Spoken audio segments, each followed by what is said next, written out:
See, and then you move out to the end. If you way out to the left.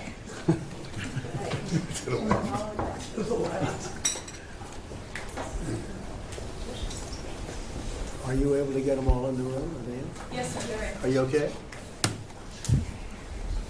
Thank you very much. We've had a tremendous 6 months, and we've had a tremendous 2 weeks, which now is, I guess, 3 weeks.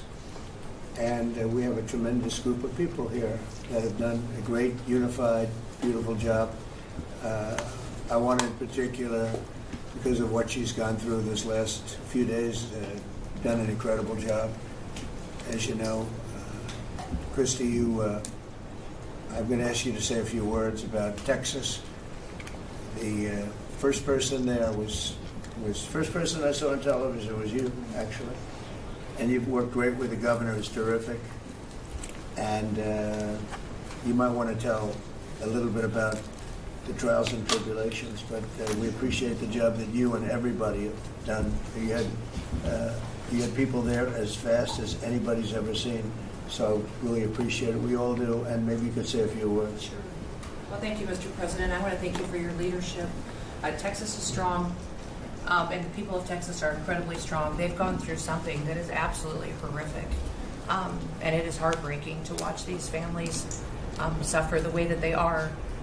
As soon as this flash flooding event happened, you know, the governor has activated his emergency responders. Nim Kidd is his emergency management director, who is incredible, and has immediately worked with the local first responders to get help to individuals and get them evacuated, put requests into me.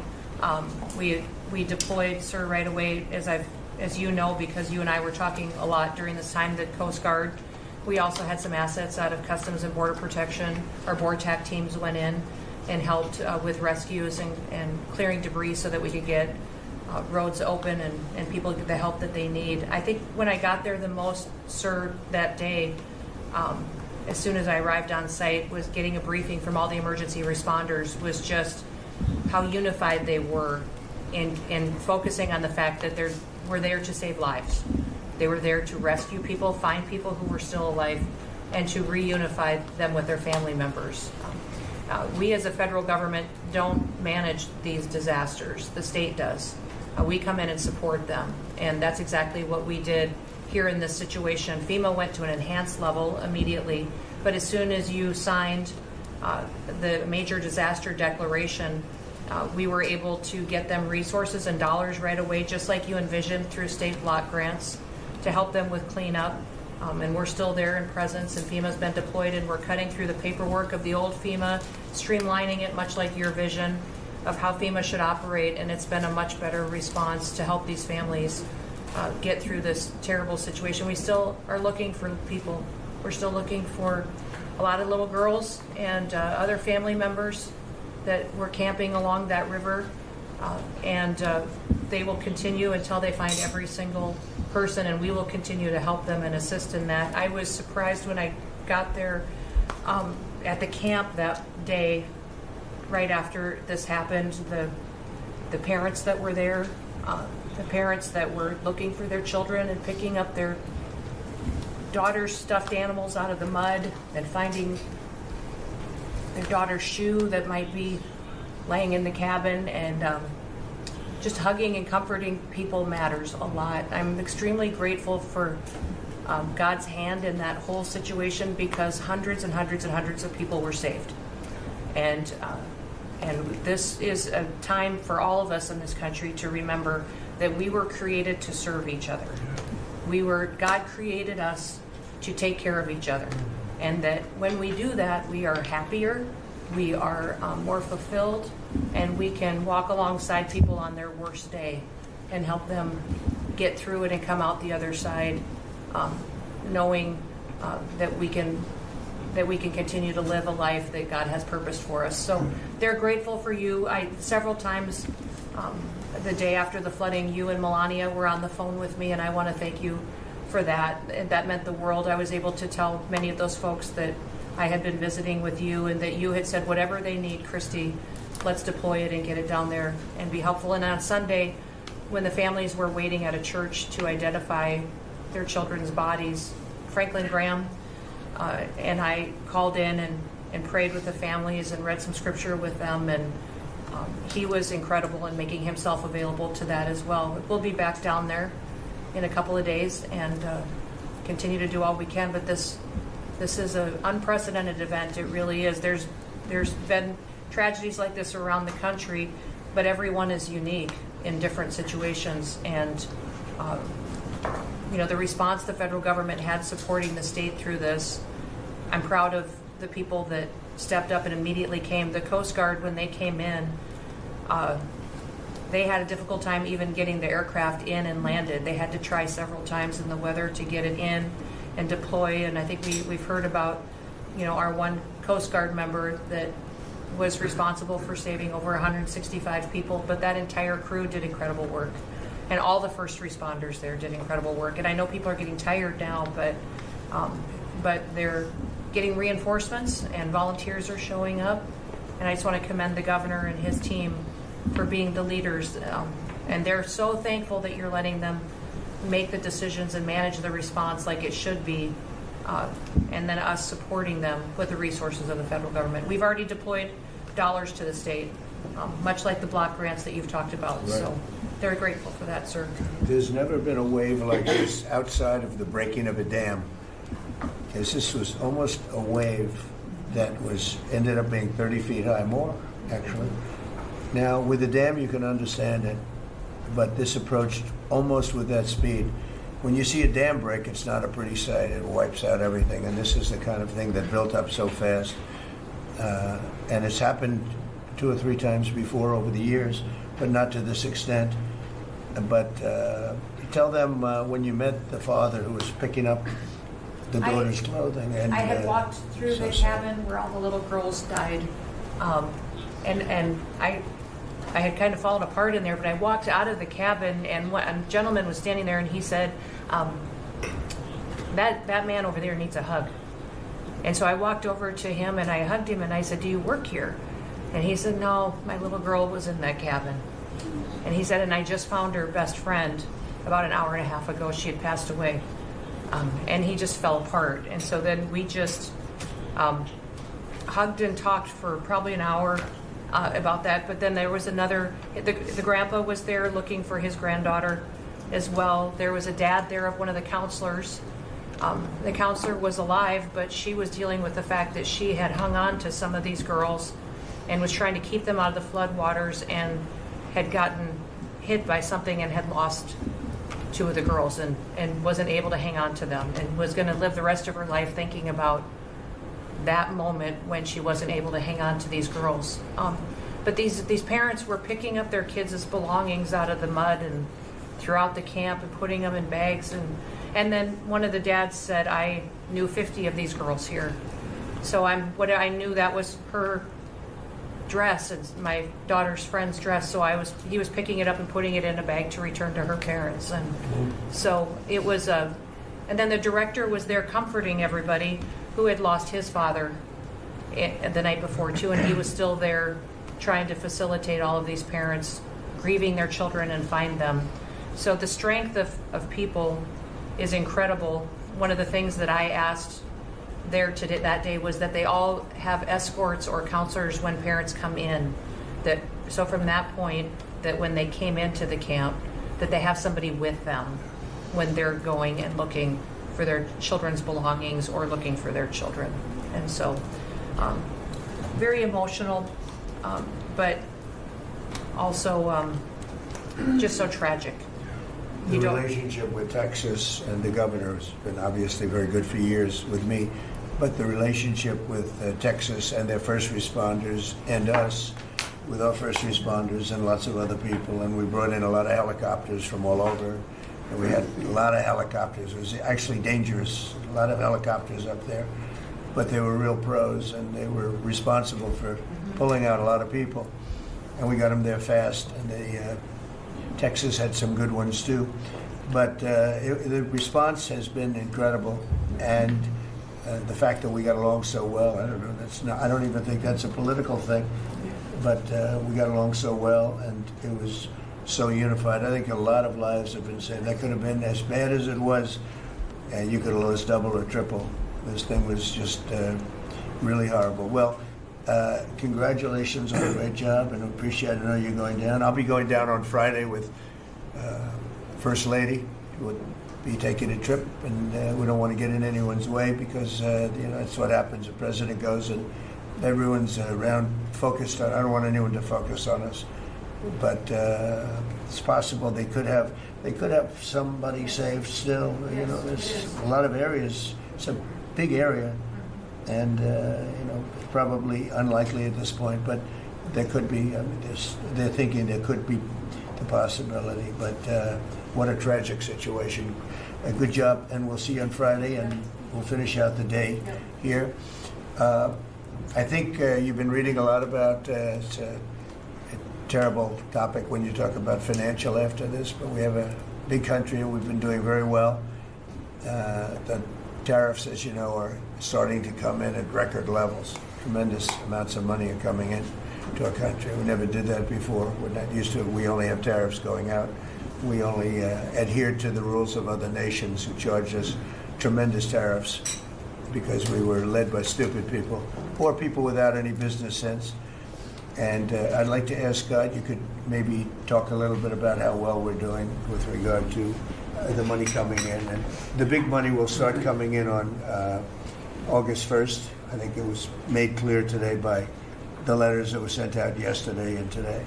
Go ahead, please. Yes, sir. We will have taken in about $100 billion in tariff income thus far this year, and that's with the tariff, the major tariff not having started till the second quarter.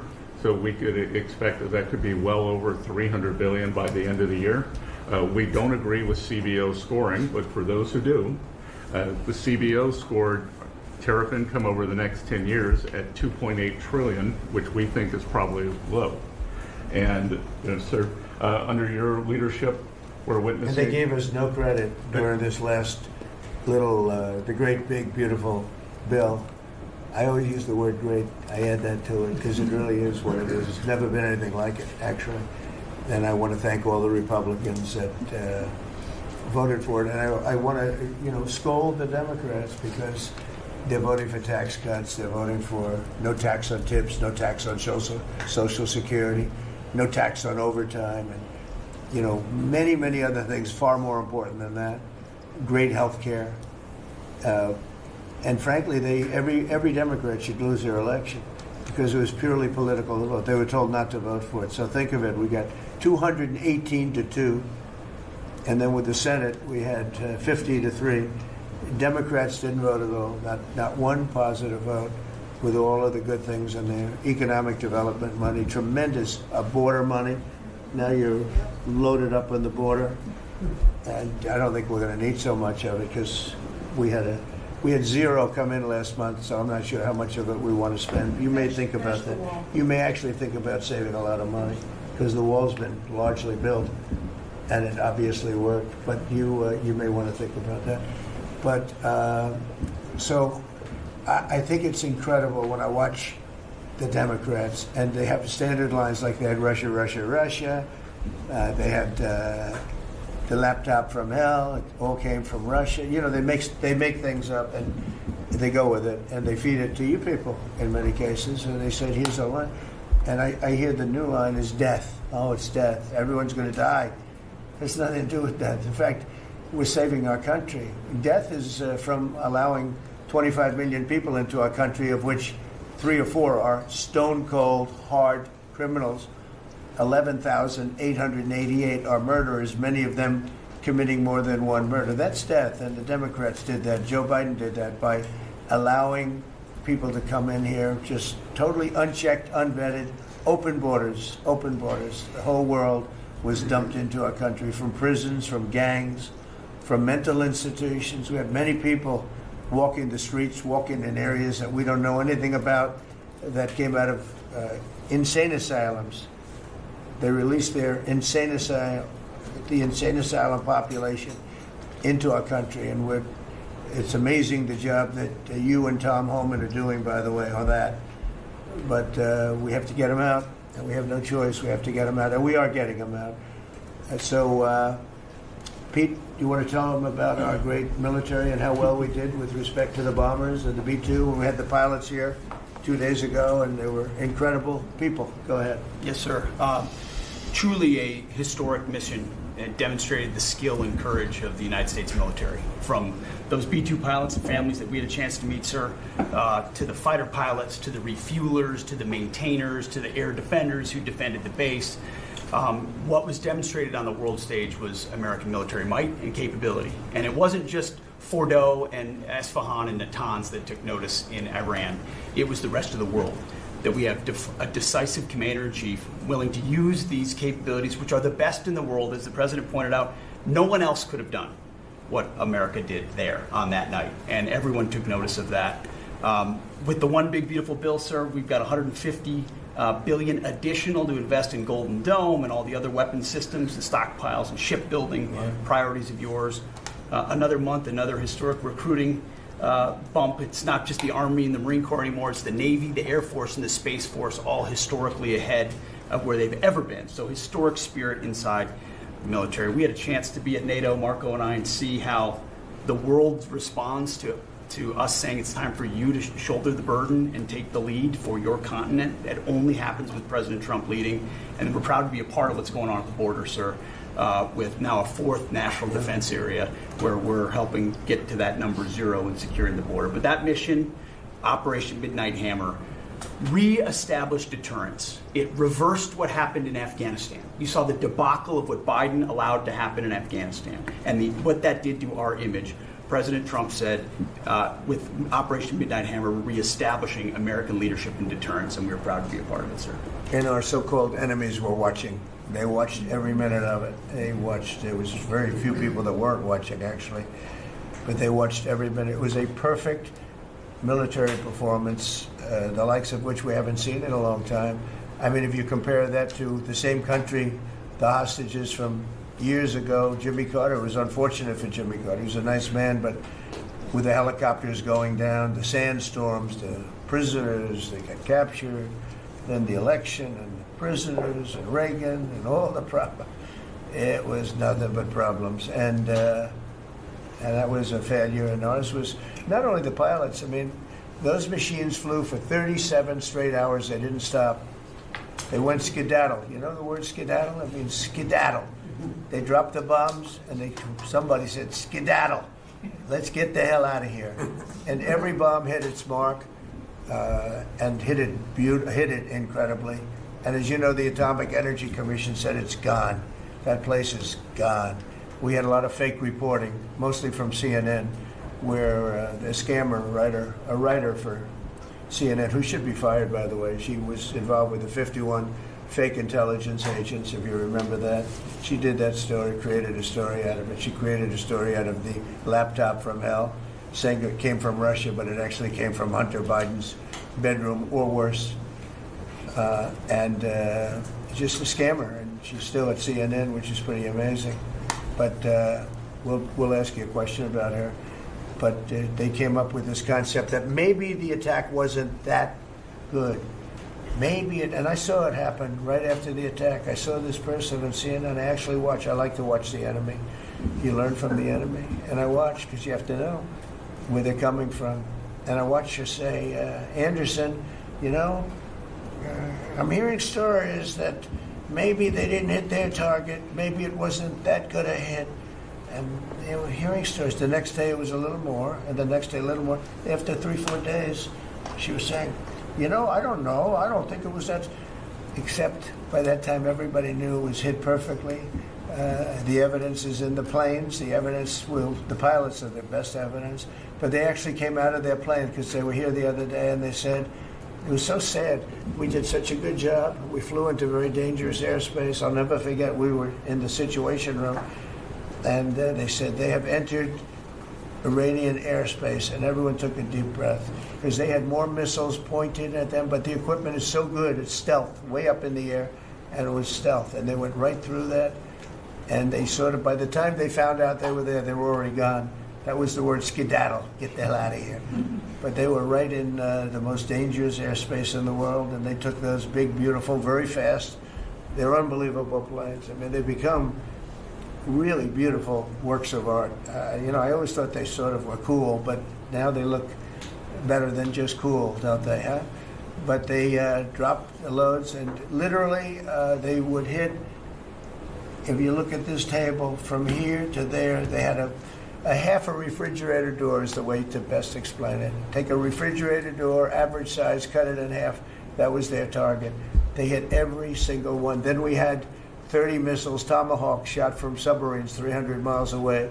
Every one of them hit their target. It was a perfect mission. Then they came back, almost 37 hours. Every plane worked perfectly. The mechanics were here too. I said, you got to get the mechanics here. We didn't have any problems. If you remember, they had a lot of problems with the helicopters, but they did fly through a dust storm, which they shouldn't have done. Sometimes you say, let's go back and try it on a nicer day. Dust and sand don't work well with helicopters if you know much about helicopters, but that was a horrible embarrassment to us. Then we had Afghanistan, which I think was the most embarrassing moment in the history of our country, and we would have gotten out. I was the one that got them down. I would have kept Bagram, the big air base, which right now is controlled by China, one among the most powerful runways in the world, thick with concrete and steel. Anything could land, and right now they were 1 hour away from where China makes its nuclear weapons. I was keeping it. Outside of that, we were leaving, and I would have been out faster than them, but we would have gotten out with strength and dignity. Instead, that was the most botched up mess I've ever seen. They left all that equipment behind, and every year they have a parade running down some third-rate street with the equipment. It's supposed to be Fifth Avenue. It doesn't work. But with all that equipment that they left, they should have taken every ounce of it. I was taking every ounce. I said every screw, every bolt, every nail you take out of there. And Millie said, I remember one time, sir, we're better off leaving the equipment. Why? Well, it's cheaper. I said, cheaper? You mean it's cheaper to leave a $150 million airplane rather than flying it into Pakistan or India or someplace, or just flying it straight home? It's cheap. Yes, sir. That's when I knew he was an idiot.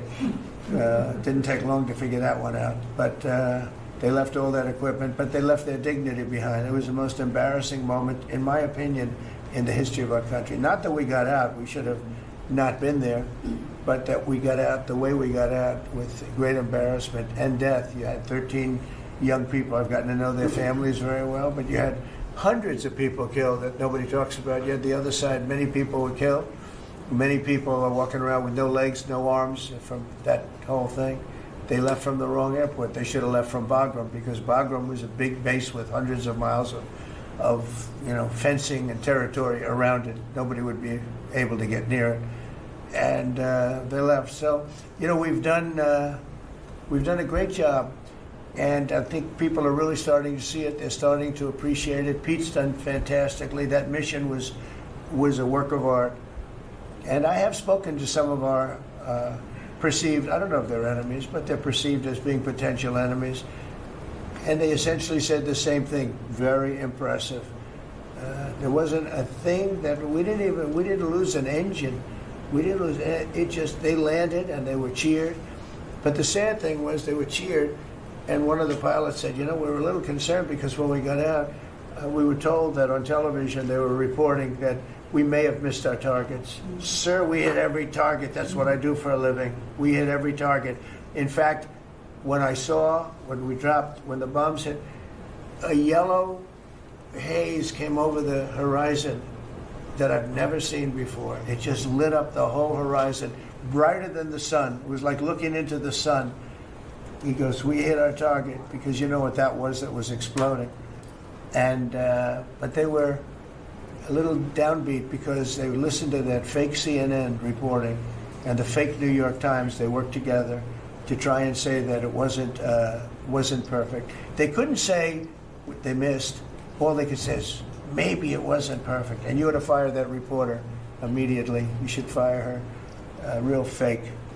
And so I just want to congratulate those pilots. And, a lot of people don't like bringing things like that up. I do. I always like confronting, because otherwise the public doesn't know that you're a bunch of crooked people. But they know, they've learned, and the media has to straighten out their act. The media is down to 17% approval. You got to do a little better than that. It's important for the country that you do better. I think they ought to make a lot of changes. I think changes are going to be made to the media, but it's hard to have a really successful country if you have a corrupt media, and we really have a corrupt media. And nobody really knows why. I mean, why would you want to have open borders and criminals pouring into our country? Why would you want to have men playing in women's sports, transgender for everyone? You know, you'll have to figure that out. But some of you don't. I mean, I'm looking at some people, they love the country, but I look at other people and they can't. But we're really proud of our military. It was, and the people that maybe don't like us or want to play games with us, because I think that had you not had the situation in Afghanistan, I don't think Putin would have gone in. I think when Putin looked at how stupid and incompetent that operation was, he said, wow, this might be a chance. And we're dealing with him now too. We're not happy with Putin. I'm not happy with Putin. I can tell you that much right now, because he's killing a lot of people. And a lot of them are his soldiers and their soldiers, mostly. And it's now up to 7,000 a week. And I'm not happy with Putin. Okay, any questions? Yes. Yes, sir. You just said that you're not happy with Vladimir Putin. Is there anything that you plan to do to act on that feeling of unhappiness? Well, I wouldn't be telling you. Don't we want to have a little surprise? You know, one of the things we did with the attack is that, and you asked that question, I didn't mean to be rude, but I'm in a rude because I'm looking at some of these crooked people up here, so I'm rude, but your question was asked very nicely. But one of the things we did is we went over every fact. We wanted to get every fact straight. We wanted to have the distance straight, the number of pilots straight. Everything had to be correct, because we want to be, this was a very important mission. If we failed on this mission, it was beyond the war that, you know, obviously we had with Iran and Israel, and a lot of hatred, a lot of years and years of hatred, centuries of hatred. People have never seen anything like it. So we wanted to be correct with all our facts. So, you know, what I was doing is just asking, it would be great if the media would be correct with their facts. That's all we ask for. So, go ahead. So finish it up. Oh, yes. Just returning back to Russia, if there's anything that you would signal about your displeasure with them. Well, I'm very unhappy with them. There's no reason for this. It's turned out to be tougher, but it's only tougher. And I will say the Ukrainians were brave, but we gave them the best equipment ever made. We gave them the anti-tank busters that knocked out tanks. I mean, you just aim them in the direction of the tank and the tank is gone. We gave them missiles, the latest and the greatest. They were able to shoot down a lot of things that would have normally wiped out. You know, probably would have been a very quick war. It would have been a war that lasted 3-4 days, but they had the benefit of unbelievable equipment. And Europe gave them to. We gave them far more, because Biden shouldn't have done that. He should have equalized. We should have given them the same, or we should have given actually less than Europe. It affects Europe much more than us, but we're in there for over $300 billion. Europe's in there for over $100 billion, but still, Europe gave a lot. And I will say this, the Ukrainians, whether you think it's unfair that we gave all that money or not, they were very brave, because somebody had to operate that stuff. And a lot of people I know wouldn't be operating it. They wouldn't have the courage to do it. So they fought very bravely. But we gave them the best equipment in the world. We make the best military equipment by far. There's nobody close. You look at other equipment from other countries, it's not even close. That's why everybody wants to buy our equipment. And that's why we're going to step up these contractors now that make it. And they're brilliant, but they make it too slowly. And we have to step them up, Pete, and let them make it at a much higher rate. Unfortunately, we have to do that. But if you look at our Patriots, if you look at our Tomahawks, if you look at our, what we do with tanks is, you wouldn't want to be driving a tank. You would feel nice and secure. But they are javelins, they're called. And I gave them the javelins. Remember, they said Trump gave the javelins and Obama gave them sheets, right? They called Obama at that time. Barack Hussein Obama, if you haven't heard, did a terrible job. But that was a war that should have never happened, and a lot of people are dying. and it should end. And I don't know, we get a lot of bullshit thrown at us by Putin. For you want to know the truth, he's very nice all the time, but it turns out to be meaningless. Do you want to sanction him? Lindsey Graham has a sanctions bill on Russia. Do you want him to move ahead I'm with looking that? at it. Yeah, no, I'm looking. The Senate is passing and passed very tough sanctions. But yeah, I'm looking at And it. you'd sign that? It's an optional bill. It's totally at my option. They passed it totally at my option, and to terminate totally at my option. And I'm looking at it very strongly.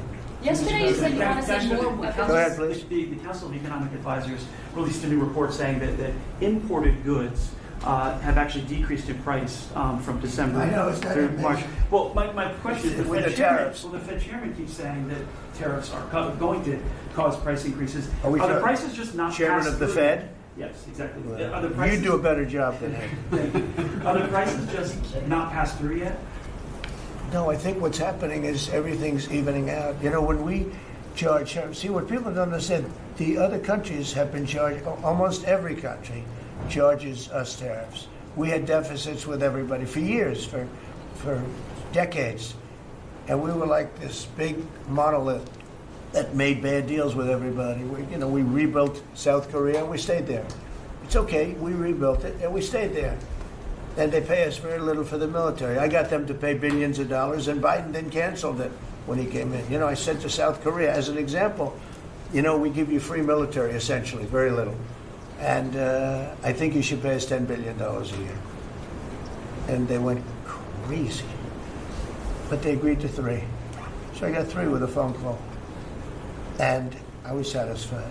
I said, but next year we have to talk. And then we had a rigged election, and we never got to talk. And you know what Biden did?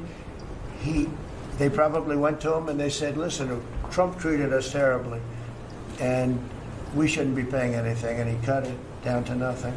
So that's what happens. It's ridiculous. That's the other thing. We're talking to countries about contributing to the military, not only just paying more in NATO, but contributing. We have 45,000 soldiers in South Korea. We have 45,000 soldiers in Germany, 52,000 actually. And, that's a huge economic development for them. That's tremendous amount. That's like having a city. It's tremendous money for them, and it's a tremendous loss for us. So we're talking, in a very nice way, we're talking to them about it. It's very unfair. We supply the militaries to many very successful countries. I mean, South Korea is making a lot of money, and they're very good. They're very good, but, they should be paying for their own military. President Trump, can I ask you a question about Jerome Powell as well, and then a question to the Attorney question General? about what? Jerome Powell, and then I have a question for the Attorney General.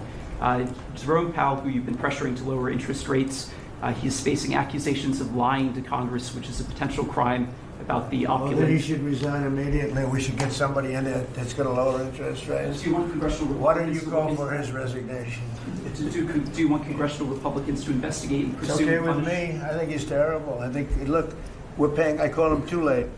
T-O-O, Too Late, like Too Tall Jones for the Dallas Cowboys, right? Too late. He's always late. But he wasn't late with Biden before the election. He was cutting him like crazy. It didn't help too much, did it? But he was cutting him like crazy before the election with Kamala and Biden. He was trying to get them in, I guess. I don't know. He was recommended by somebody that worked for me. I like you better. If I could ask the Attorney General, Attorney General a question too, President. Sure. Your memo and release yesterday on Jeffrey Epstein, it left some lingering mysteries. One of the biggest ones is whether he ever worked for a American or foreign intelligence agency. The former Labor Secretary, who was Miami U.S. Attorney Alex Acosta, he allegedly said that he did work for an intelligence agency.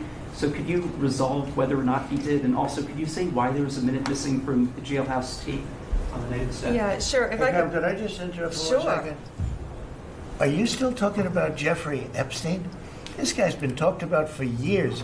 You're asking, we have Texas, we have this, we have all of the things. And are people still talking about this guy, this creep?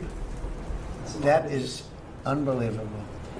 Do you want to waste the time, and do you feel like answering? I don't mind answering. I mean, I can't believe you're asking a question on Epstein at a time like this, where we're having some of the greatest success and also tragedy with what happened in Texas. It just seems like a desecration, but you go ahead. Sure. First, to back up on that, in February, I did an interview on Fox, and it's been getting a lot of attention because I said, I was asked a question about the client list, and my response was, it's sitting on my desk to be reviewed, meaning the file, along with the JFK, MLK files as well. That's what I meant by that. Also, to the tens of thousands of video, they turned out to be child porn downloaded by that disgusting Jeffrey Epstein. Child porn is what they were. Never going to be released, never going to see the light of day. To him being an agent, I have no knowledge about that. We can get back to you on that. And the minute missing from the video, we released the video showing definitively the video was not conclusive, but the evidence prior to it was showing he committed suicide. And what was on that, there was a minute that was off the counter. And what we learned from Bureau of Prisons was every night, they redo that video. It's old, from like 1999. So every night the video is reset, and every night should have the same minute missing. So we're looking for that video to release that as well, showing that a minute is missing every night. And that's it on Epstein. Mr. President, on the tariffs again, on August 1st, you've said it is the deadline. What incentives do countries have to negotiate? It seems that deadline keeps moving. It was April 2nd, now it's... We didn't move, no. It's always been August 1st, that's when we're paying. A statement was put out today, and I put it out just to make it clear. It wasn't a change, it was August 1st. We don't change very much. Every time we put out a statement, they say, he made a change. I didn't make a change. A clarification, maybe. No, August 1st they pay. And everybody pays. Everybody has to pay. And the incentive is that they have the right to deal in the United States. If they don't want to, they don't have to pay, and they don't have to deal here. But if they want to buy and make a lot of money and sell in the United States, they have to do that. If you go back and look at some of the good presidents, our country was the wealthiest, proportionately the wealthiest, from 1870 to 1913. It was an all-tariff country. We didn't have income tax. That came in in 1913. We had tariffs. And we had so much money we didn't know what to do with it. We had, we had a couple of presidents that were very, very strong. McKinley, I guess, more than anybody, but he was the tariff king, but he was very, very strong. It's sort of sad. He made a fortune for this country, became very rich, and then Teddy Roosevelt went out and vice president, and he spent the money. And they said Roosevelt was a great president, and let's say he was a great president, but the money was paid by McKinley with tariffs. Tariffs are charged by other countries at levels that are ridiculous. And I call those other countries, and every one of them is willing to give us everything now, by the way, just so you know. Sir, we'll charge you no tariffs, nothing. We'll give you everything. We'll give you access to our markets. We'll give you everything. Is that a correct statement, Scott? Yes, sir. Howard, would you say that's a correct statement? Exactly correct. It's like they just don't, because they're very spoiled, because for years they ripped us off and we didn't have a president that understood it, or Secretary of Treasury or Secretary of a lot of different secretaries are involved, but certainly Commerce Secretary was, not doing their job. I don't know about Kelly. She's small business. We'll keep it that way, okay? Her small business is bigger than almost all big businesses when you add it all up. But no, they are very respectful of our country. But the incentive is that they have the right to do business with us. Without that, they don't have the right to do business. And that would be okay, too. With the flurry of deals, will we hear in the next 24 hours, will we hear a flurry of deals? Yeah, we have a lot of them going out. But the deals are mostly my deal to them. We're picking a number that's low. We don't want to hurt them. And fair. We're picking a number that's lower than, in most cases, lower than what they charged us. But it's amazing when you've paid all this money for years and they get one president that's a little bit different and a little tougher on this subject, and they're willing to drop everything they've been charging us for years and years. We have countries going, we will have you don't have to pay any tariff to come in and do business. They're giving us total access to their countries. They gave us no access to the country. They'd say, well, you cannot go into our country. Okay, good. Now we will give you total access and you don't have to pay any tariffs. but please don't charge us tariffs. And we don't like that deal. So the letters I send out are, we have made some deals. We can make a lot more deals. It's just too time consuming. It just makes it more complicated. And we can do things over the years too. You know, we're not hard line. But it's about time the United States of America started collecting money from countries that were ripping us off and laughing behind our back at how stupid we were. Okay? Thank you. Mr. President, Yellow? On the tariff issue, so you talked about India coming, but then a couple days ago you issued a new tariff threat to members of the BRICS countries for Yeah. if they aligned with anti-American policies. 10% charge. That would be India, Brazil, That's Russia, right, they have to pay 10% if they're in BRICS. Because BRICS was set up to hurt us. BRICS was set up to degenerate our dollar and take our dollar as the standard, take it off as the standard. And that's okay if they want to play that game, but I can play that game too. So anybody that's in BRICS is getting a 10% charge. Is that immediate, sir, or is Yeah, that pretty if soon. they engage in some behavior? Well, if they're a member of BRICS, they're going to have to pay 10% tariff just for that one thing. And they won't be a member long. I thought BRICS was, you know, I said this about a year ago, and it largely broke up. But, you know, there are a couple that hang around, but I thought it largely broke up. BRICS is not, in my opinion, not a serious threat. But what they're trying to do is destroy the dollar so that another country can take over and be the standard. And we're not going to lose the standard at any time. If you have a smart president, you will never lose the standard. If you have a stupid president like the last one, you would lose the standard. You wouldn't have the dollar as you. And if we lost the world standard dollar, that would be like losing a war, a major world war. We would not be the same country any longer. We're not going to let that happen. The dollar, you ever hear the expression, dollar is king?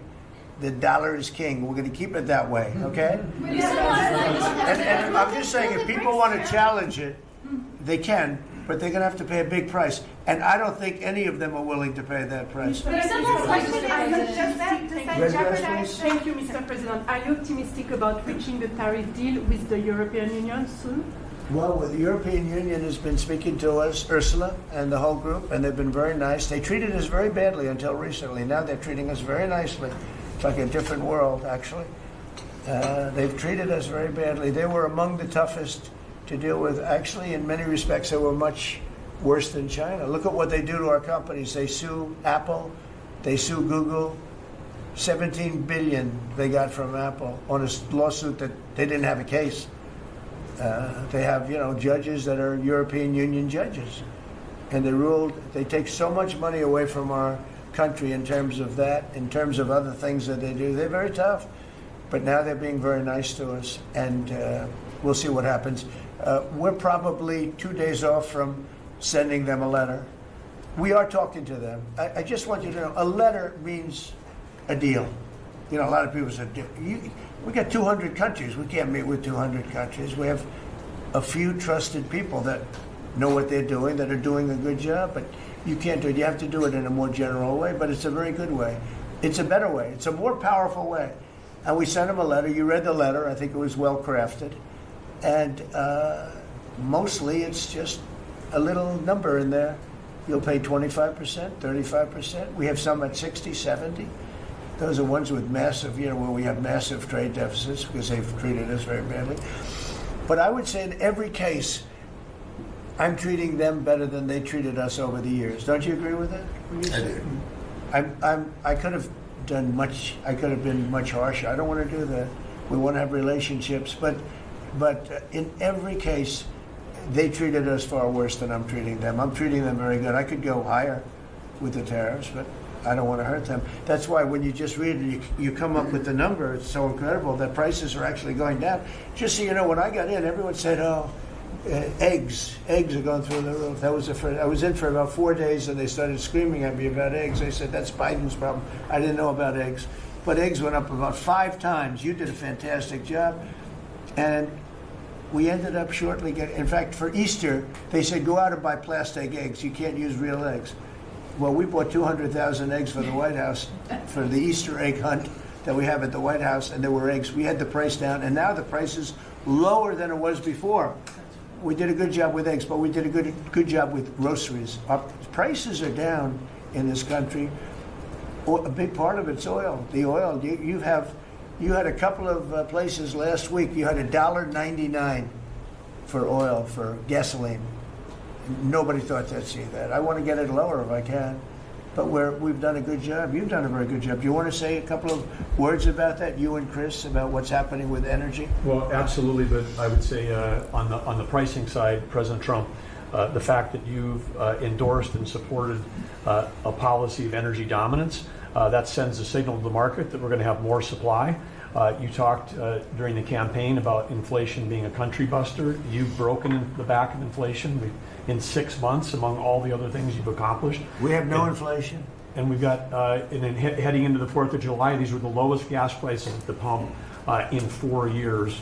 And again, for Americans, this is like hundreds of billions of dollars that stay in their pockets because we lower the price of gas at the pump. And when we lower the price of energy, it lowers the price of food. It lowers the price of the clothes you wear. It's the biggest thing. It's the biggest thing. It's like a big tax cut.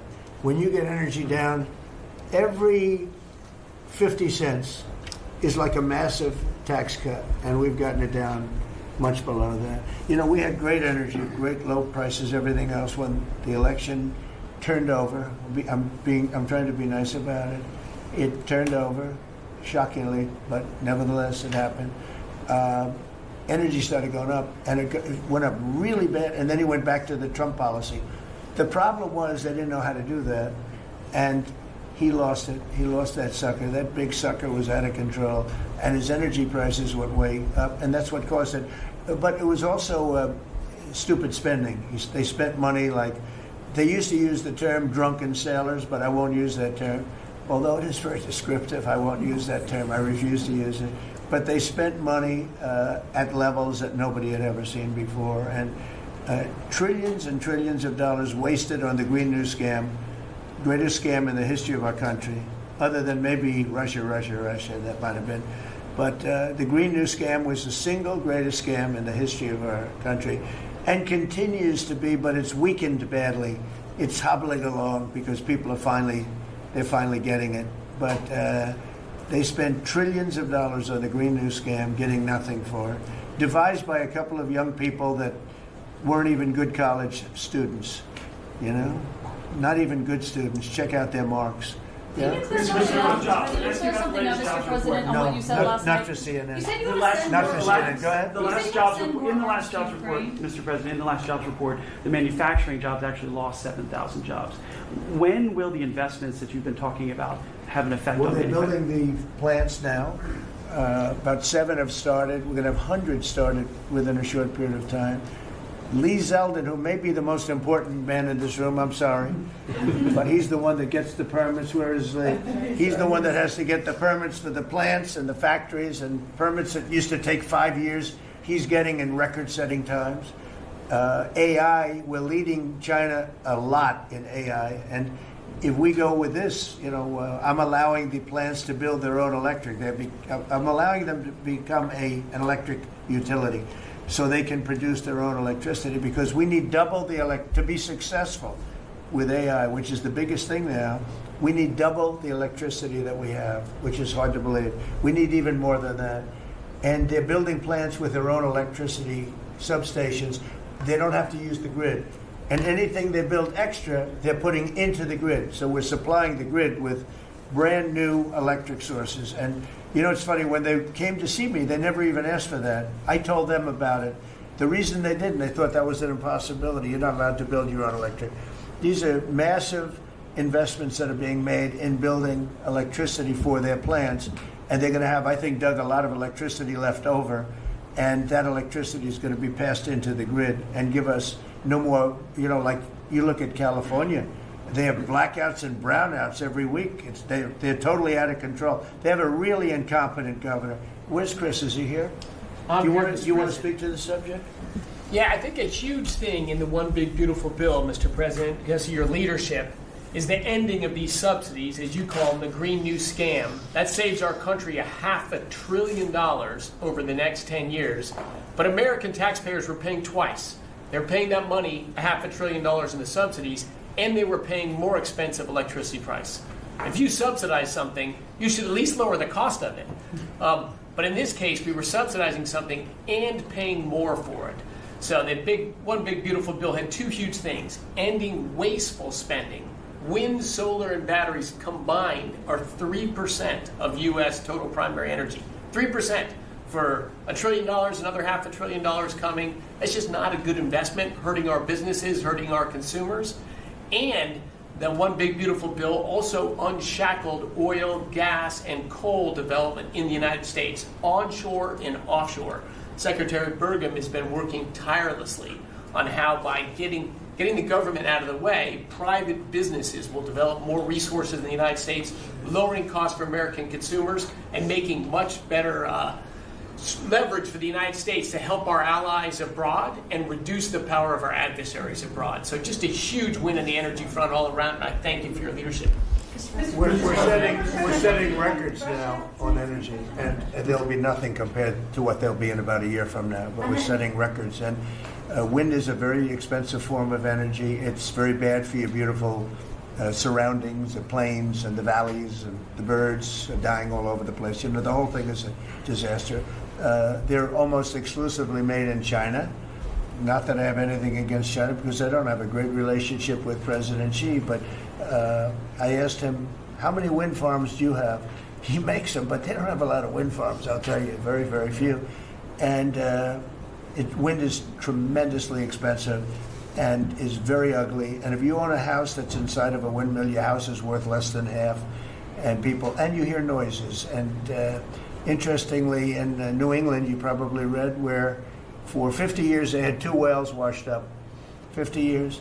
And last summer, they had 14 washed up.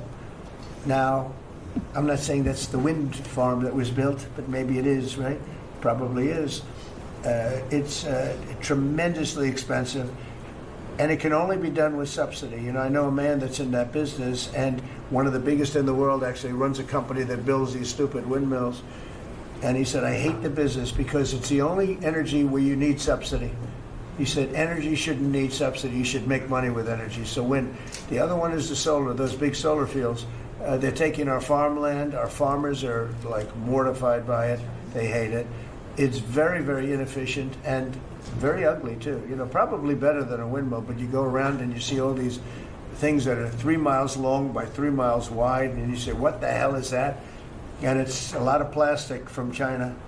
It's plastic, black plastic from China. Now, we want to be smart. We're going with, look, China right now is building 58 coal-fired plants, 58 big ones. They have 62 on the books to build. We've reintroduced clean, beautiful coal, because you know you can do a lot with coal now. Clean, beautiful coal, and natural gas, and all of the other things that we have. But we don't want wind, and we don't want solar, because they're a blight on our country. They hurt our country very badly, and smart countries don't use it. Solar sounds good, I will say, and I like, on occasion, you'll see a roof which is made of solar brick, but it's a smaller use. We need the kind of thing that's going to fire up our plants, and it's not going to be wind, you know, that's very intermittent, as you probably know. But they've spent a fortune. They've spent trillions of dollars on this stuff. And I'll just give you one other story. A friend of mine is a very successful guy. He went back to see his mother in Minnesota. Hadn't seen her in a long time. And he wasn't back for 10 years, which isn't a nice story. I mean, you don't see your mother for 10 years. She's got some difficulties, which I know the guy, he does have some difficulties. He's very successful, but probably not the nicest person. It was actually longer than 10 years, but he went back and he told me he wanted to go and look at the valley. There's a valley in Minnesota that he thought was so beautiful. And I hadn't seen it in a long time. He's driving along the road. He said, oh my, I'll use the word gosh, oh my gosh. He said, oh, he said it looked like a junkyard. You had 159 windmills. They were all over the place. Some were old, some were newer, different companies, different shapes, different sizes, different colors. Many of them were terminated meaning closed. You can't take them down because the environmentalists don't let you bury the blades because they're made out of a fiber they say is bad for the earth. So they want you to put them up, but they don't let you take them down. But many of them were turned off. He said it looked like a junkyard. Go to Palm Springs, California, and take a look at that pile of junk. And you go into a wealthy neighborhood. Before you get there, you have to ride through hundreds of windmills that are, most of them are turned off. They're rotting, they're rusting, they're 30 years old, 20 years old. And they have a very short life. You know, those windmills have a very short life, especially the ones that are in the nice salty Atlantic Ocean and Pacific Ocean where the salt just gets under that steel and decimates it. Now, it's a horrible, horrible thing for our country. And I speak out. It would be nice to say wind, because it sounds so good, doesn't it, Doug? Wind, wind. But it's not. It's these ugly machines, and they're all made, you got to see, some are a little taller, a little shorter. They're made by different companies. They have different stocks. They have different blades. They have different everything. It is so horrible. And if you look at smart countries, they don't use it. Smart countries don't use it. And we're now a smart country. We're a brilliant country. We're not smart. We're brilliant now. We're going to be a brilliant country. We have to be, because we have to catch up for some really stupid people that did a bad job. Yes, Brian? Yes, Mr. President, I've got a quick comment, some feedback as a native Texan, someone that I grew up bringing my kids to a camp very near the affected camp now. Thank you on behalf of Texas. I've gotten hundreds of messages that want to thank. It's if you're in the cabinet room, you can tell the president and his team on behalf of Texans, thank you so much for the quick response and the loving, the hugs. I saw that you gave. Two quick questions. I saw a Palestinian senator. His name is Schumer. He's a great Palestinian. No, he's a Palestinian. He's become a Palestinian. He's abandoned the Jews. But I saw him say, it's Trump's fault. Yeah, that's right. It's Trump's fault. He was actually, do you ever see John Lovitz, The Liar? Where he goes, yeah, I went to Harvard. That's right. This was Schumer. He goes, yeah, it's Trump's fault. That's right, it's Trump. I actually saw that stupid guy try and blame it on me, and I said, man, that's a tough one to take. But his career is limited because I hear AOC is going to beat him, and she's no bargain either, by the way. Go ahead. Well, I'm just saying that's an example of an America First team effort to get this country back. So that's what America First looks like for the viewers watching us at home. My two questions. Looks like we have a rogue judge, an Obama-backed rogue judge that is attempting to block the funding to Planned Parenthood, which the big, beautiful bill cuts off the funding to Planned Parenthood. Any plans to challenge that? Okay. Absolutely. Yes, we're on it. We're on it. And I texted, I believe, I talked to yesterday Secretary Lutnick and Secretary Besson. I reached out to you to let you know that we were on it in the big, beautiful bill. Wonderful. And then I let her handle that question. You notice? I said, go ahead, handle that question. I'll sit to her. Then my second question was Secretary Rollins. You did an amazing press conference today in front of the Department of Agriculture. You talked about the Farm Act and the need to get China out of our country, owning farmland. For the viewers at home that might have missed that, can you recap what that means to national security to make sure we can grow our own food? Well, thank you, Brian, sir, if you don't mind. Yes, this morning Secretary Hegseth, Secretary Noem, and Attorney General Bondi and I had a press conference at the USDA. I just happened to have a chart in case it came up, but obviously the Chinese owning of farmland in our country is a massive national security issue. And for the media, you can see the yellow is where all of the farms have been purchased over the last number of years. And the red is around all of the military bases where that farmland has been purchased. So this is a massive national security issue. The press conference this morning included 3 of our greatest governors as well, Sarah Sanders from Arkansas, Jim Pillen from Nebraska, and Bill Lee from Tennessee. The states have begun taking a leadership role to ban the purchasing of China farmland. Obviously, Congress needs to step up and catch up, and we're going to be working alongside of them as well. We had some of our members, great members of Congress there, but it is time. And I think that this morning was symbolic of many things. The first of this administration working every day to effectuate President Trump's leadership and unequivocal support of America First. But second, just how close we are as a cabinet. I don't know in any other administration that you'd have 4 cabinet members at the USDA on a Tuesday morning when it's about 110 degrees outside with the sun beating down on us talking about, sir, your vision. So I think it was a great day. It was just the start. There's an executive order coming and some other things coming behind that. But protecting America's farms isn't just about protecting our farmers. It's also about national security. So that's what we discussed this morning. I do want to say that I think we have had a really good relationship with China lately, and we're getting along with them very well. They've been very fair on our trade deal, honestly. And I hope we're going to have a great relationship. It's a big, strong, powerful country. We're more powerful than they are. We have much better military equipment than they do. But we are getting along with them very well. I'm getting along with President Xi very well. We speak often. And with all of that being said, and I understand what you're saying, but I think we're getting along with China very well. Mr. President, you want to send more weapons to Ukraine, as you said last night. Last week, the Pentagon paused some shipments of weapons to Ukraine. Did you approve of that pause? We want to put defensive weapons because Putin is not treating human beings right. He's killing too many people.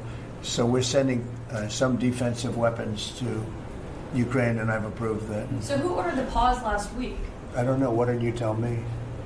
I think that's a question for the Pentagon. Go ahead. Mr. Yeah. President, on immigration, the Secretary, the Agriculture Secretary, did say this morning that undocumented workers would not be covered by any amnesty who are working on farms. You had said maybe that the ISA folks won't go after those folks on farms.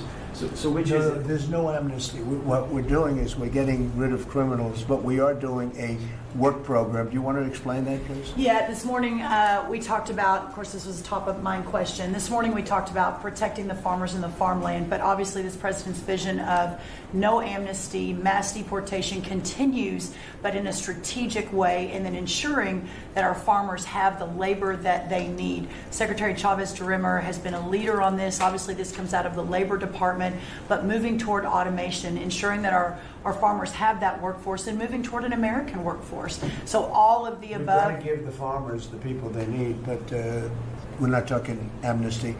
Lori, do you want to say something about that? Thank you, Mr. President. On this, thank you, Secretary Rollins, how important this is never to displace the American worker. What the Department of Labor is doing is focusing on what the law entails now, being more modernized, more streamlining, to work through the H programs. We're going to have a concierge approach to that, where we have developed a new office to answer the need of our farmers and ranchers and producers, and not to displace the American worker, and follow within the law now. And that does not include an amnesty program at all. And we've seen that working, and we'll continue to have that roll out. On the other topics that we've somewhat talked about, the jobs numbers, Mr. President, 4 months in a row we've seen those jobs numbers increase. That's an exciting time for our manufacturers. That was asked earlier.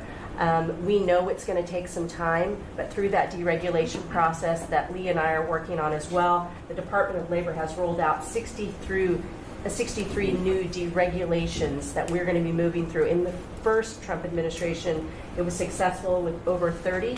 We've just rolled out 63 new ones in order to double down on those manufacturing companies, to let them know that we have signaled through this process that we will assist them in getting the workforce that they need. It's an exciting time. That one big, beautiful bill, that was the signal to my former colleagues in Congress to get this done. It's been an important time. I spent time on the ground visiting 7 states in 9 days prior to that bill being passed, because it was the most pro-worker piece of legislation that we will ever see really in this country right now.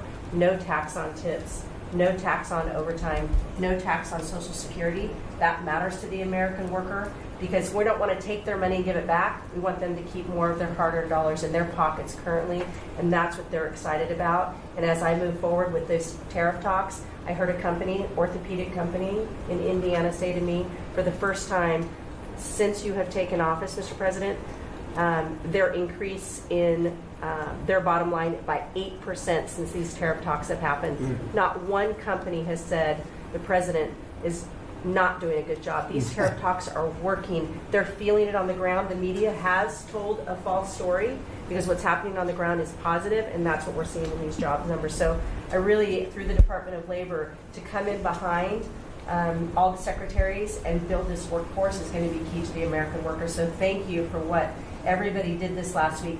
The One Big Beautiful Bill is a doubling down of this, and we're going to see these workers start to grow. And that apprenticeship program is going to be working. That's we'll right. have It's that gonna be million great. apprentices across the country. As you know, we're building plants all over the country now, which you weren't building any plants 4 years ago. You weren't building anything.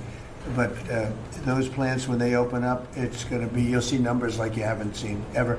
I don't think in history you'll never see numbers like what we're going to see in the very near future. Many of them are building the plants. Some are just starting right now. You know, it's a brand new administration. But, and they wouldn't be here except for two things: November 5th, the election, and the tariffs. And frankly, I guess the election was more important because of the tariffs. I mean, another person wouldn't have done this. But they're coming in because of the tariffs. They have to, they're not going to pay 25, 30, 40, 50%, 70, and 100%. And we'll be announcing something very soon on pharmaceuticals. We're going to give people about a year and a half to come in, and after that they're going to be tariffed if they have to bring the pharmaceuticals into the country, the drugs and other things into the country. They're going to be tariffed at a very, very high rate, like 200%. We'll give them a certain period of time to get their act together. But they were all here, now they all left. They went to other places because we allowed, people that sat in this room allowed it to happen. And I don't allow it to happen. The people in this room don't allow it to happen. So we're going to be announcing pharmaceuticals, chips, and various couple of other things, you know, big ones. We did steel, as you know, they're 50%. We did aluminum, 50%. Lumber just came out. Why don't you announce copper? And we did cars. And now, today we're doing copper. Copper, what would that tariff be on? The section of tariff? I believe the tariff on copper, we're going to make it 50%. 50%. Any breakthroughs in See, I'm glad he Gaza? didn't question it. 'Cause Any I sort of thought, what would that be? A quick one. I didn't have much time, but he agreed with me. That's why he's Howard. Any breakthroughs on Gaza with the Prime Minister, and there's reports that you're meeting with Netanyahu again tonight. Is that Yeah, accurate? I am. He's going to come over again tonight. We're talking about Gaza. It's mostly Gaza right now. It's he's been very unfairly treated. I think what they've done to him in Israel is very unfair, having to do with this trial. You know, he's a wartime prime minister, had an unbelievable outcome, and I think he's been treated very unfairly. But he's coming over later. We're going to be talking about, I would say, almost exclusively Gaza. We got to get that solved. Gaza is a tragedy. It's a tragedy. And he wants to get it solved, and I want to get it solved, and I think the other side wants to get it solved. Steve, could you talk on that, please? We're in proximity talks now, and we had 4 issues, and now we're down to 1 after 2 days of proximity talks. So we are hopeful that by the end of this week, we will have an agreement that will bring us into a 60-day ceasefire. 10 live hostages will be released. 9 deceased will be released. We're meeting at the President's direction with all the hostage families to let them know. And we think that this will lead to a lasting peace in Gaza. And you're doing a good job. It's a tough one. A lot of hate, you know, it's called long-term hate. But we think we're going to have it solved pretty soon, hopefully with a real solution, a solution that's going to be holding up. And can I follow up? This is, I think, the first cabinet meeting since Elon Musk has not been a special government employee, not here anymore. He's now saying he's going to create a third political party. Are you worried about the impact that could have? No, I think it'll help us. It'll probably help. Third parties have always been good for me. I don't know about Republicans, but for me. Are you second guessing any of the cuts that Doge made? Since you described it as off the rails. Look, we cut hundreds of billions of dollars with Doge. We could have done it differently. I would have done it differently a little bit, maybe, but it was something that we saved a lot of money. You can always second guess. I guess some of the people in this room maybe would have done it slightly differently, and some would have done it exactly the way it was done. But it was dramatic, and it was important, and we found a lot of things like billions of dollars given to people for environmental protection, where they had $100 in the account, like in Atlanta, Stacy. And then you had another one with 20 billion here, and 20 billion here, and 2 billion here, and 15 billion. And Lee, you might want to mention just a couple of those things that we really got because of those. At the Trump EPA, the one big beautiful bill was filled with many big beautiful wins for the taxpayer. It delivered a sledgehammer to the Green New scam. Billions of dollars rescinded. So it's a big deal for the American taxpayer who sees money go through pass-throughs that are filled with self-dealing and conflicts of interest. They see unqualified recipients. They see reduced agency oversight, and they want accountability with their tax dollars, and they got it. So in the example of the Stacey Abrams connected NGO, they received $100 in 2023. They got $2 billion in 2024. They had to complete training on how to develop a budget that was put into their grant agreement. They, out of nowhere, started paying a CEO $800,000, a COO $450,000, 22 people making over 150 grand. Out of nowhere, this is tax dollars. So money go through pass-throughs, through other pass-throughs, through other pass-throughs, and we lose oversight over it. And you see that it's going to former Biden officials, it's going to former Obama officials, it's going to Democratic donors. And we're not here saying we want to take money from a left-wing NGO and give it to a right-wing NGO. We want to give it back to the taxpayer. This is about us being good stewards of American tax dollars without any apology or regret. That's why President Trump was elected last November, because there are a whole lot of people who maybe they hadn't voted Republican in a long time. Maybe they didn't even vote for President Trump the first time around in 2016, but they're regretting that vote from 2016, and they were making it right in 2024. So the One Big Beautiful Bill gave us the tools to rescind billions of dollars more. We're seeing hundreds of thousands of dollars that'll get wasted per electric vehicle as an example of this money that was going through it. They gave $50 million to a group called Climate Justice Alliance. They say that climate justice runs through a free Palestine. The Biden EPA gave $50 million to a group that says the climate justice runs through a free Palestine. We say that if you're going to spend $1 in the name of remediating an environmental issue, then spend $1 on remediating an environmental issue.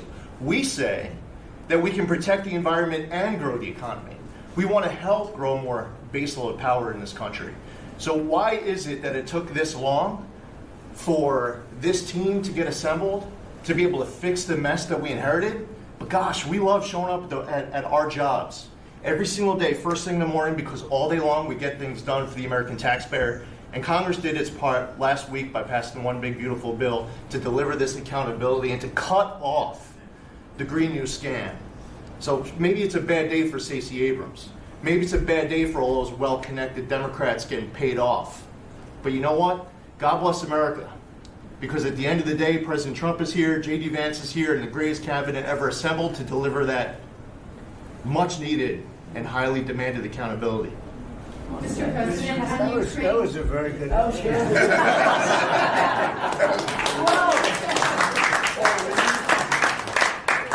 And that's from the heart. That's from the heart. On Ukraine, the Ukrainians have asked the international court to go after Russia for using toxic chemicals in the fight. Germany and Germany and the Netherlands have had intelligence saying that. What does U.S. intelligence believe, and what do you believe about the use of chemical weapons? And would you agree that that's a case for the court? Well, I'd ask John maybe to discuss it if you'd like, John. Well, Mr. President, obviously chemical weapons, if it's documented in its use, it's illegal. It's against all international laws of armed conflict and treaties. And obviously I can't share in this room with this audience the intelligence that I can share with you privately, but obviously you're not going to stand or allow for any violations of international law by anyone. That's right. Thank you. Could I ask Sean to Department of Transportation, Sean Duffy, former great congressman, very popular, decided to go out and make a couple of bucks. He made a lot. And he got bored with that, though. He likes serving people better, the people. And could I ask you to just discuss a very important subject to me, and that's the modernization of our equipment at airports so that planes aren't crashing into each other and bad things don't happen. It should have been done many years ago. We were going to do it, and then the election precluded that, unfortunately, but we're doing it now. Could you tell them where we are? Yeah, if I can start with Newark. You guys all covered what happened in Newark. We had outages for a couple of 30-second outages a couple months ago. We have, in 2 months, Mr. President, it's historic speed, laid new fiber lines for communication and tested those in the next month. So those new lines for the Philly Tracon that controls the Newark airspace, they're up and running, lightning fast speed. June was the most on-time June ever in the history of Newark for air travel. So that's going incredibly well. By the way, we shouldn't have dealt with this because Joe Biden and Pete Buttigieg had moved the center from New York to Philadelphia. They didn't test the lines. They didn't do the work, which is what brought us all these problems. But in the big, beautiful bill, we got $12.5 billion. This is a historic investment in air traffic control. And so what the money is going to allow us to do is move from copper to fiber all over the country. So new copper lines. We think we can do that in a year and a half to 2 years. We have radar that dates back to the 1950s, some of it from the 60s and 70s. We get brand new radar across the country as well. We have some infrastructure money to build TRACONs and centers, the en route centers that control the traffic across the country. So this is a massive new start to rebuild air traffic control. And again, this is dilapidated. Americans think that their government takes care of them and makes the investments that are necessary to make the country work. And for 30, 40 years, the investments weren't made. And so under your leadership and direction, we are making those investments. And per your direction, right now we are interviewing what we could call a general contractor or an integrator. One company to manage. It's a massive project. The FAA is not qualified to manage this kind of a project. So we are now going through the process of finding who that one company will be to manage the whole project. We'll interview those companies together and make that selection. So we'll write one big, beautiful check to one beautiful company that'll be responsible for this whole build. But if I just make one last point, this is not enough money. We're going to need more. But this is a massive new start. The biggest investment. We'll need some more money on top of it, but a great start from the big, beautiful. It's a starter. It was very important to us. And just to cover that, there have been accidents, and my pilots, I would often hear them say, "Oh, good," and they would use a different system, a different country to land in New York. They'd use the radar and other things from a different country. I said, "What's that?" He says, "Oh, our system is so bad." And I knew that. We were all set to start. And Blue Edge came in, and what they did was so crazy because they hooked it copper into fiber, into steel, they had all different systems. They had hundreds and hundreds of contractors, different contractors for different airports. They spent billions of dollars, and they made the system worse because you can't hook copper into fiber. It doesn't work that way. You just can't do it. It's not doable, but they tried to do it. Didn't work out too well. And in the end, it was just a complete disaster. We want to have one great company. Now, Raytheon's going to bid, IBM's going to bid. We have 5 or 6 bidders that really are good and do this stuff. And we want one, because I know about overruns. I look at the railroad out in California, headed up by one of the worst governors in our country, who I used to get along with, actually, but he's just, when you lose 25,000 houses and you would have had your cities burned down. If we didn't step in, Los Angeles would have been burned to the ground. But you look at that, and I said, I really know how to build, and you got to have one guy, one contractor, one great one, whether it's IBM or Raytheon is good, but you have 4 or 5 that are really, really great, and they're all bidding against each other. But you don't want to have one doing the wire and one doing the digging and one doing the demolition and then they're all saying they all blame each other because they're saying they were late and therefore you have to pay me millions of dollars more money. I know the system so well, and we're going to have a great company do the whole thing. We're going to get a fantastic price. Maybe we'll get them. They're very big and very strong, and maybe we'll get them to make a contribution toward getting it done at the right price. But we're going to have a great system. When we finish, we will have the best system on earth, done by one of the 2 or 3 best companies. There are only a few companies can do this. This is not. But if you would have seen what this other group did, they were going crazy. They had, I heard 3,000 contractors. And then when it all came together, guess what? It didn't work. It's a disaster. So we're going to have in a pretty short period of time, so it'll take us about 2 years to build it. And we'll have a contract given out probably over the next couple of months. We have some great bidders, some great companies that want to do the job. You're going to have great air traffic control. Yes, can I just make one last point on this?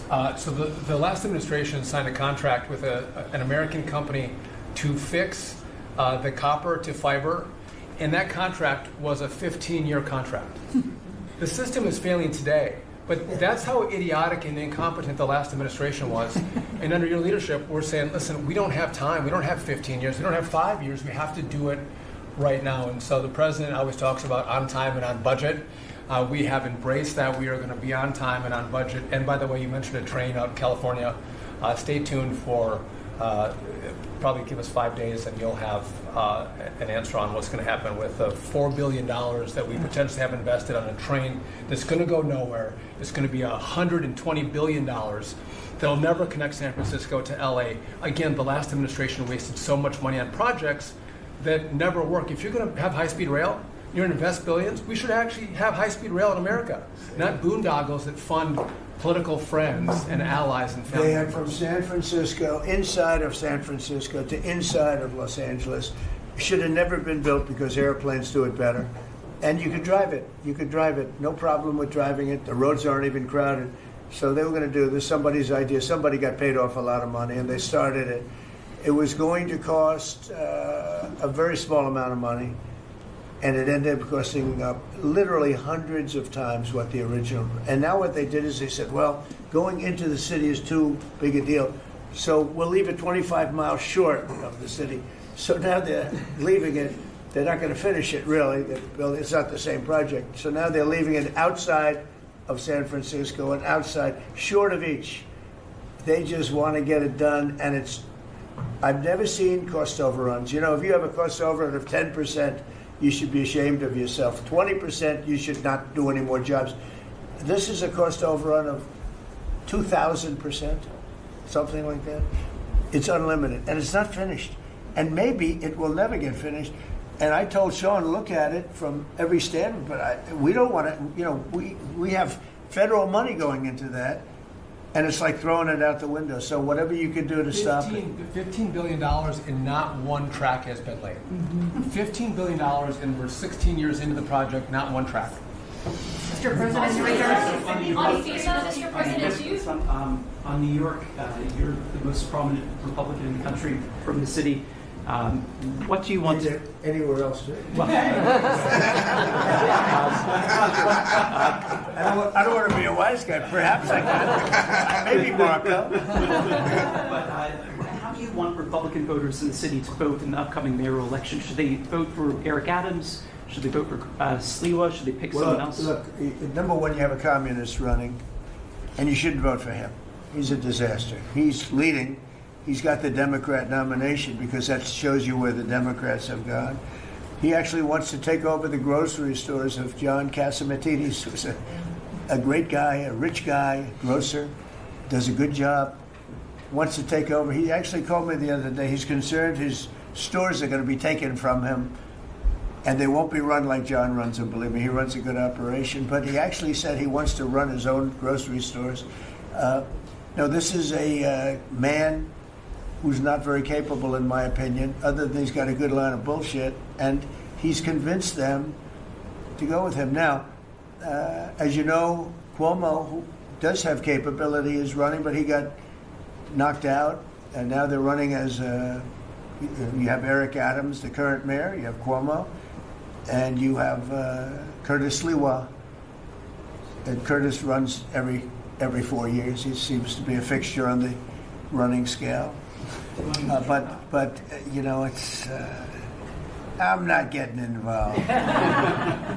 But I can tell you this: I used to say we will not ever be a socialist country, right? Well, I'll say it again: we're not going to have. if a communist gets elected to run New York, it can never be the same, but we have tremendous power at the White House to run places when we have to. We could run D.C. I mean, we're looking at D.C. We don't want crime in D.C. We want the city to run well. Susie Wiles is working very closely with the mayor, and they're doing all right. I mean, in the sense that we would run it so good, it would be run so proper, we'd get the best person to run it. The crime would be down to a minimal, would be much less. And, you know, we're thinking about doing it, to be honest with you. We want a capital that's run flawlessly, and it wouldn't be hard for us to do it. And we've had a good relationship with the mayor, and we're testing it to see if it works. But New York City will run properly. We're going to bring New York back. I love New York. You know, I loved New York for a long time. Then we had a bunch of crooked people in there. You have an attorney general who's a total stone cold crook, New York State, Letitia James, a total crook. All they do is want to go after political opponents. They do what's ever expeditious for them.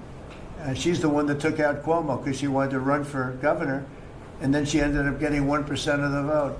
She polled at 1%. She dropped out, went back to attorney general. You have a lot of crooked things going on in New York. We're going to straighten out New York. Maybe we're going to have to straighten it out from Washington. But when I see a communist who has actually gotten a Democrat, pretty much gotten the Democrat nomination, they also went to that new form of voting, which is a beauty. You go in there in third place, you come out in first.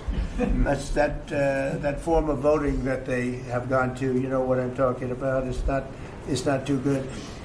We're going to do something for New York. I can't tell you what yet, but we're going to make New York great again also. We're going to make it great again with the country. What we've done in this country in the last 6 months, nobody has ever seen it. And I told the story, the King of Saudi Arabia, I was over there. They gave us $5.1 trillion between Saudi Arabia and UAE, Qatar. 3 stops, $5.1 trillion coming into our country as an investment, biggest investment ever made. And it's all going to good stuff. I mean, all real, big, good stuff. Energy projects, big, big things. But they all 3 told me essentially the same thing.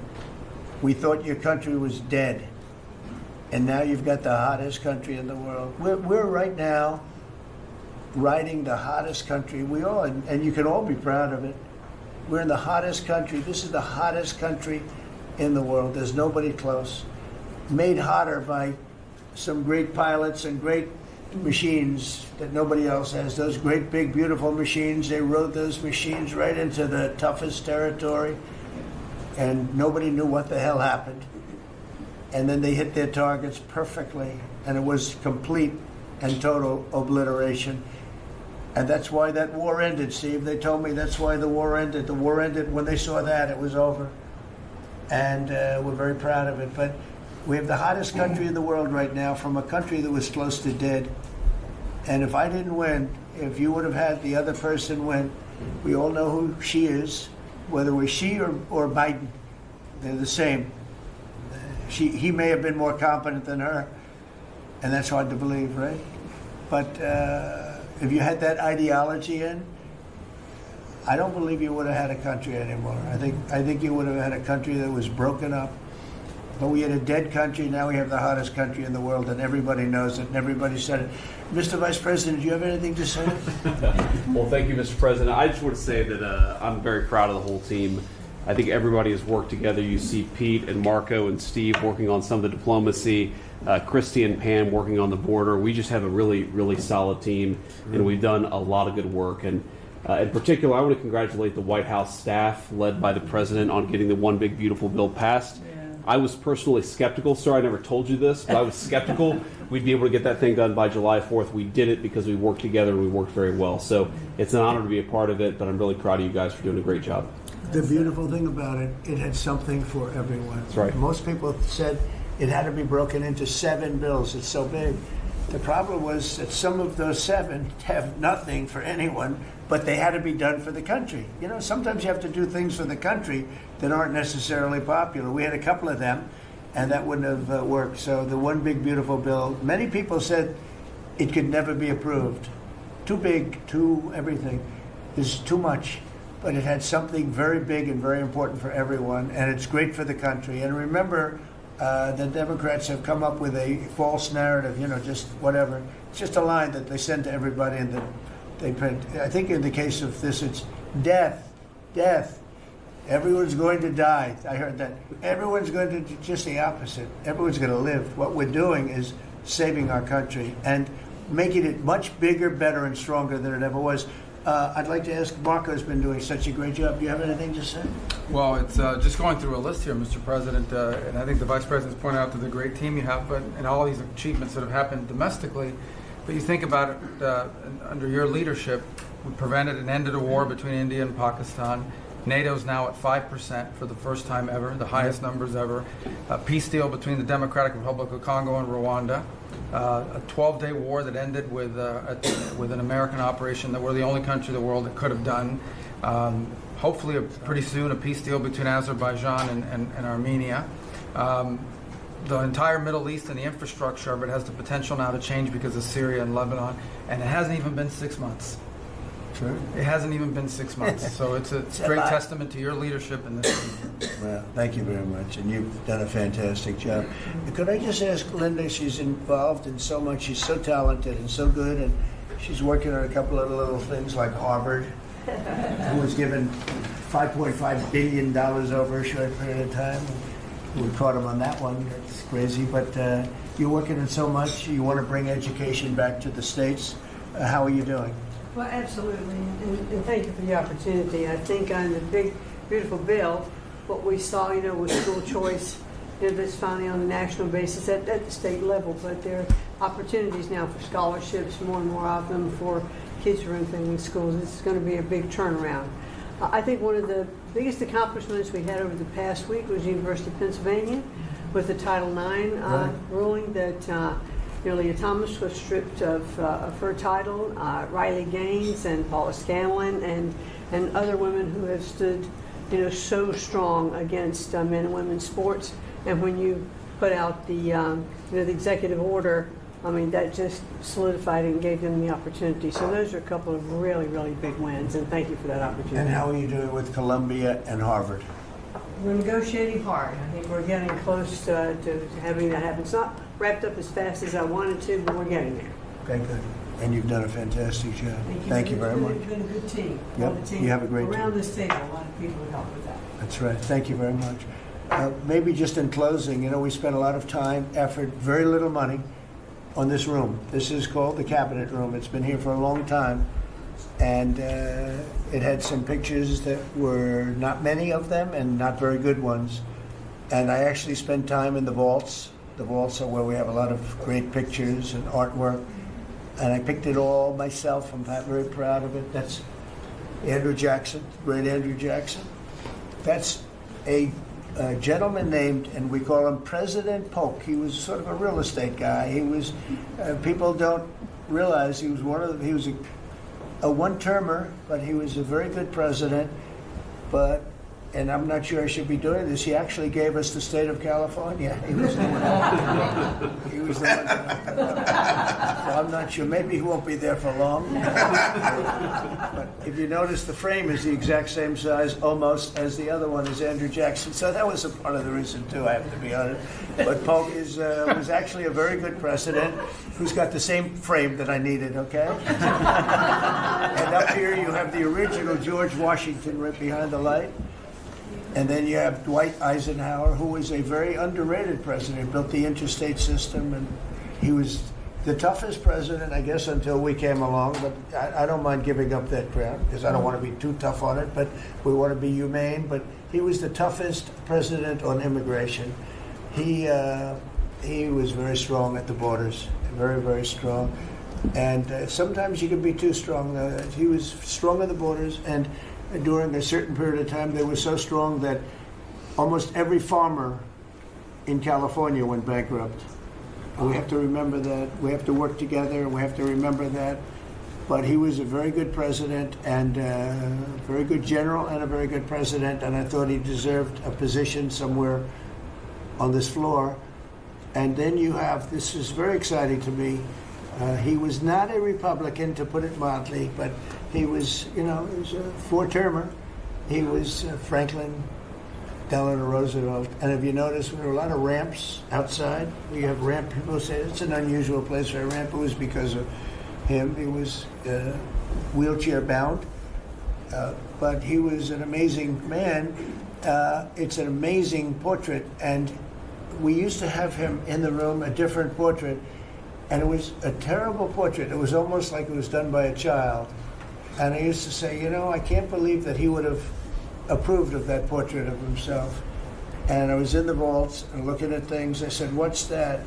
And we have some great curators here. We have 6 curators at the White House. They have 2 for paintings, they have them for furniture, they have them for different things. I guess cost is no object. Okay, cost is, maybe I'd have 1, but that's all right. But we have 6, and they're very talented, though. And he said, that's a picture of FDR. I said, really? Let me see it. They took off the wrappings, very well preserved. And I said, that's the picture they've been looking for years. That was the picture of Franklin Delano Roosevelt. And I said, oh, wow.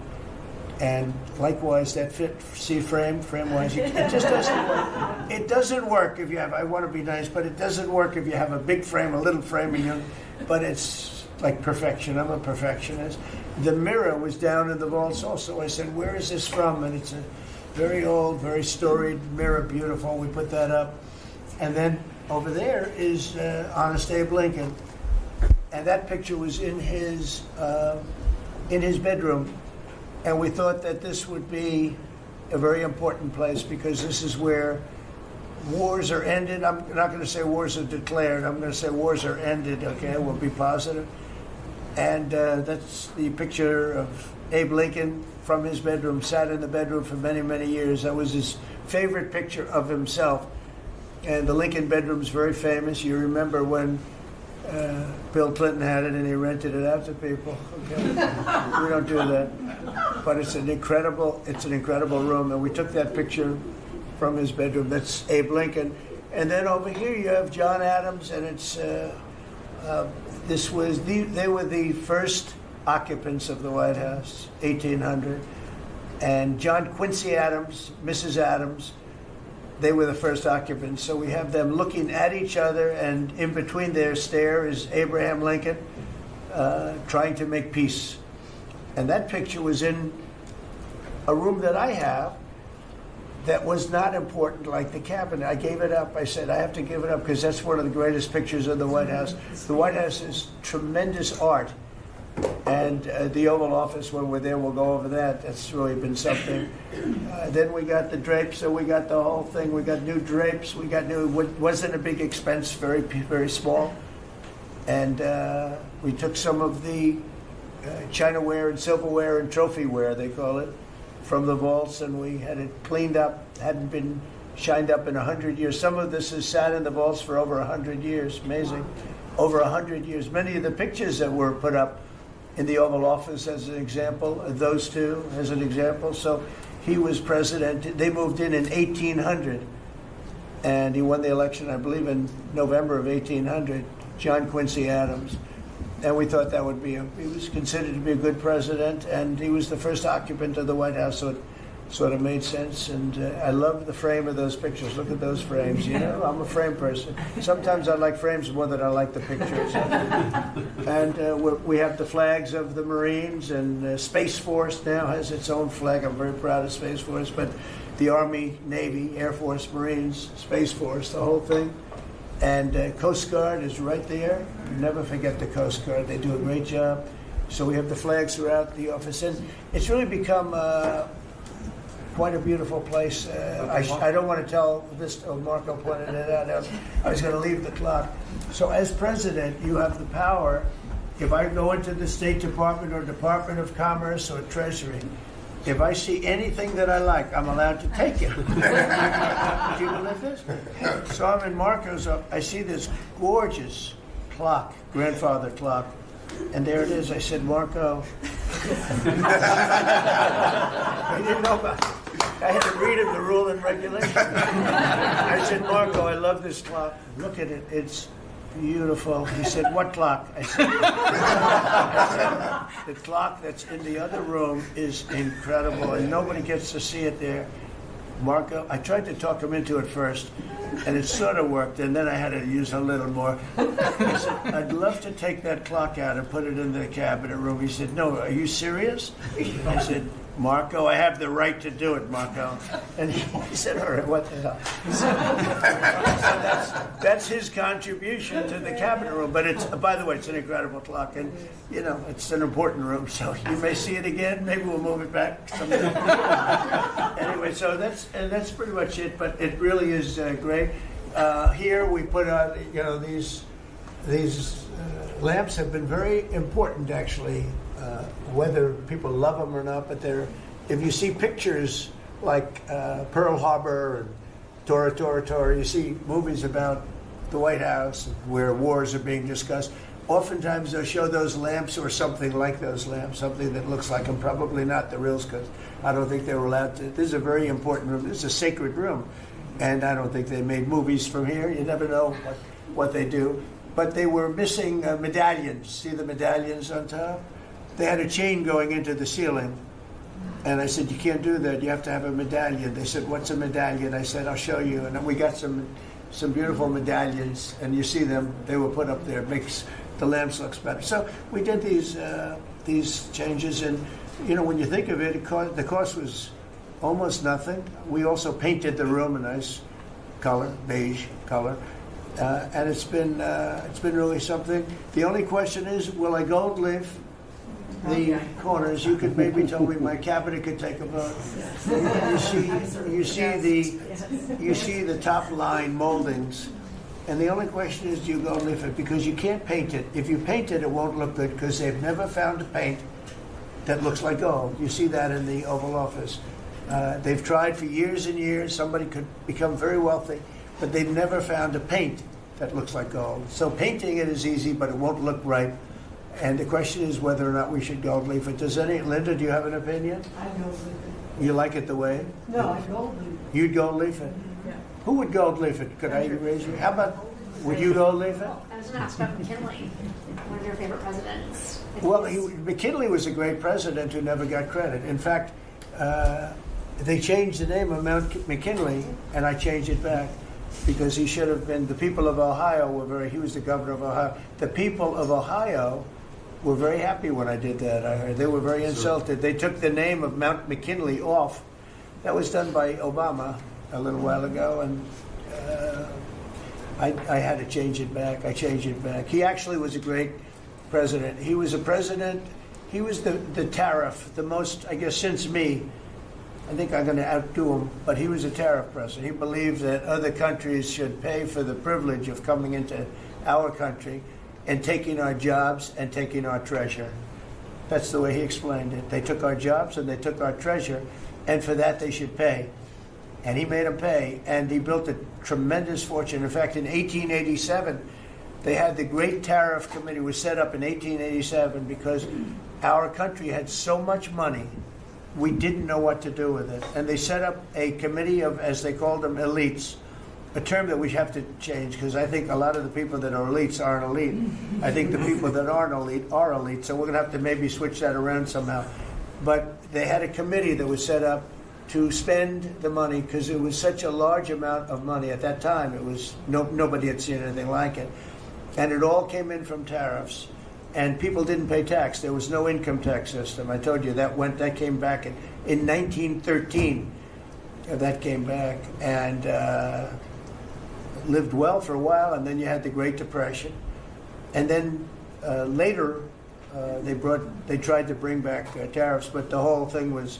This was after the Depression. That was one of the great misconceptions. Is people like to say, "Oh, but it was during the." No, the country had a Great Depression, and then after the Depression, long after it started, they brought back tariffs to see if they could save it, but it took them really 25 years.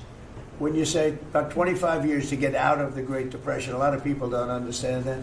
But I thought it would be interesting for you to get a little view of this room. This is a very important room, very powerful room, great room. And we've done similar, but even beyond this, in the Oval Office. We brought back pictures of some of the great presidents. Many of them were in the vaults for over 100 years. Originals all, beautiful, beautiful things. And rather than sitting in a vault downstairs for 128 years. I thought we should display that, and we did that, I think, in a really good way. We've gotten very high marks.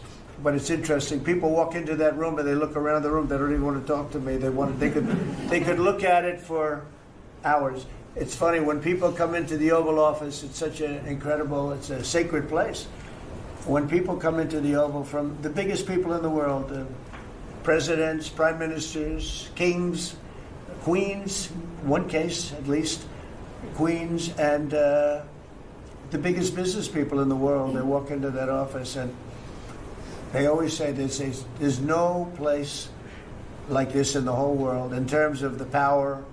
I mean, it's beautiful and all, but there are other beautiful offices. You have businessmen that have offices that are, full floors of office buildings, floor-to-ceiling glass, and they walk in there and they say, there's no place like this anywhere in the world. There's no place. And, it's what it represents maybe more than the physicality of the room itself. So it's an honor to have you all, media. It's an honor to have you. I just want to say we have a fantastic cabinet. Every one of them is a star in my book. And if they're not, I'll let you know about it. I'll throw them to the wolves. I'll throw them to the wolves in 2 seconds because our country comes first, right? But I just want to thank you all for being here. It's been a lot of fun. Thank you very much, everybody. Thank you.